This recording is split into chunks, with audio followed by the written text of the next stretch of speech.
अस्सलाम वालेकुम नाज़रीन, मैं हूं गुलनाज़ ज़ाहिद। आप देख रहे हैं अंडरग्राउंड न्यूज। अब रुक करते हैं अहम खबर की तरफ। कश्मीरी पाकिस्तानी सकाफत और पहाड़ियों पोठोहारी जुबान को बरतानिया में बसने वाली नौजवान नस्ल तक पहुंचाने के लिए मुमताज फिल्म साज और अदाकार जफर इकबाल ने बरतानिया के दूसरे शहरों में कामयाब नुमाइश के बाद रॉयल टाउन हॉल में साउथ एशियन हेरिटेज मंथ पर पहली दफा 2 फिल्में, जिनमें बरतानिया में पहली पहाड़ियों पोठोहारी फीचर फिल्म मेकी खेड़ू कश्मीर जो बरतानिया भर में कामयाबी में रिकॉर्ड काम कर चुकी है, और दूसरी फिल्म इंग्लैंड, पाकिस्तान और जम्मू कश्मीर दिखाई गई, जिसमें कम्युनिटी ने अपनी फैमिलियों के साथ भरपूर शिरकत करके तादाद के लिहाज से पिछले तमाम रिकॉर्ड तोड़ दिए। हॉल गचगच भरा हुआ था।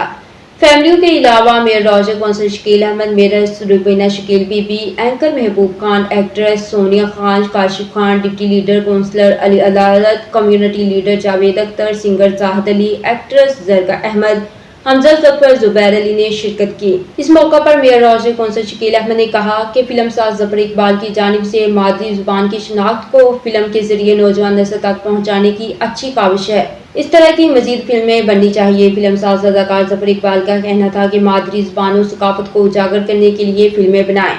कम्युनिटी ने बरतानिया भर में हमारी कोशिशों को सराहा। हम मुस्तकबिल में भी ऐसी कोशिशें करते रहेंगे। मैं तमाम कम्युनिटी और टाउन हॉल रॉयल का ताउन करने पर शुक्रिया अदा करता हूँ। आज कश्मीर के हवाले से जफर इकबाल साहब ने कश्मीर का एक प्रोग्राम किया, उसमें फिल्म दिखाई गई और कश्मीर का जो कल्चर है उसके बारे में प्रमोट किया। और कश्मीर जो पहली पहाड़ी पठवारी फीचर फिल्म है यूके की, और दूसरी जो इंग्लैंड, पाकिस्तान और आज़ाद जम्मू कश्मीर 2 फिल्में हैं। यहाँ पर माशाल्लाह हाउसफुल है, जैसे आपने देखा है। सब लोगों का बहुत बहुत शुक्रिया, और आपका आरिफ भाई, आपका बहुत बहुत शुक्रिया। हमने एक हिस्ट्री बनाई है और आप इस हिस्ट्री में हमारे साथ साथ रहें। आपका दिल की तह गहराइयों से बहुत बहुत शुक्रिया। Thank you for coming to see us, and it's a real privilege to host this event tonight as part of our South Asian Heritage Month. It's a really nice surprise to have such prestigious guests with us and to work with partners such as Zafar. बहुत बहुत शुक्रिया।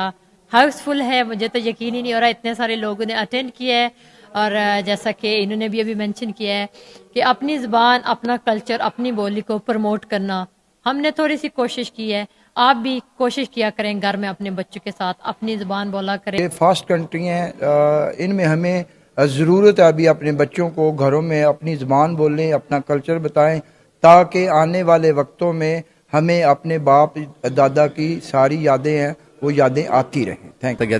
जफर साहब अपनी community वास्ते हैं, अपने लोगों वास्ते हैं, और आने वाली नस्ल वास्ते, सारे बच्चों वास्ते हैं। जो कुछ जनाब अस आया ड्रामा तक आ सकी, बहुत चंगा लगा। साहब ने बड़ा अच्छा सा एक पाकिस्तानी कल्चर की जो मूवी इन्होंने स्क्रीनिंग की है, माशाल्लाह इट वाज वेरी गुड।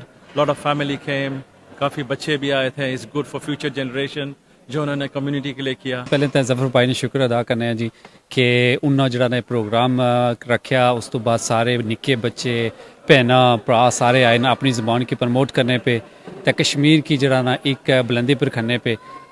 मशहूर एंकर महबूब खान उर्फ मूवी का कहना था कि कश्मीरी पोठोहारी सकाफत और जुबान को बरतानिया में बसने वाली नौजवान नस्ल तक पहुँचाने के लिए ऐसी काविशें काबिल सताइश हैं, जिस पर मुंतज़मीन काबिल तारीफ हैं। अदाकारा सोनिया का कहना था कि फनकार मुश्किल तरीन हालात के बावजूद कम्युनिटी के लिए तफरीह का सामान मुहैया करते हैं।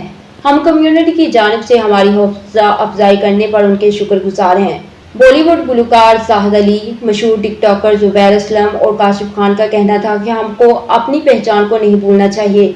इसे जिंदा रखने के लिए जफर इकबाल की काविश को सलाम पेश करते हैं। कम्युनिटी खिदमात के सिले में दूसरे लोगों के साथ बरतानिया की सीनियर सहाफ़ी आरफ चौधरी को खुसूसी शील्ड दी गई। बरतानिया भर में खित्ता पोठोहार और कश्मीर की मादरी जुबान और सकाफत का नौजवान नस्ल के साथ नाता बरकरार रखने में जफर इकबाल की जानिब से की जाने वाली काविशें काबिल सताइश और रशक हैं। ड्रॉजडील बरतानिया से हमें रिपोर्ट कर रहे थे आरफ चौधरी। मज़ीद बाखबर रहने के लिए देखते रहिए अंडरग्राउंड न्यूज।